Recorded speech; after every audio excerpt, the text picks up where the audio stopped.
ഇതാണ് കുട്ടി. അമ്മയ്ക്ക് ബ്ലഡ് കൊടുത്തത് ഇയാളാ. താങ്ക്സ്. അയ്യോ അതൊന്നും വേണ്ട. എട് എന്ത്? ക്യാഷ് എടുക്കും മോളെ. ക്യാഷോ? യെസ്, ക്യാഷ്, മണി, ഇന്ത്യൻ റുപ്പി, പണം. മനസ്സിലായില്ല?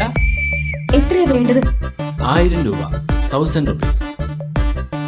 ഒന്ന് നിൽക്കൂട്ടോ, ATM പോയിട്ട് വരാം. ഓക്കെ.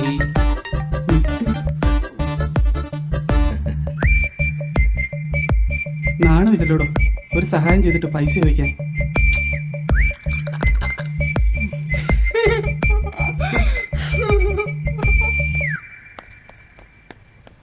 ഡോ ഒന്ന് നിന്നേ. അതെ, ഞാൻ ചുമ്മാ പറഞ്ഞതാ, തന്നെ ഒന്ന് കളിയാക്കാൻ വേണ്ടി. എന്നെ നേരത്തെ അറിയോ? നേരത്തെ ഒന്നും അറിയില്ല, പക്ഷെ 2 മാസമായിട്ട് എനിക്കറിയാം.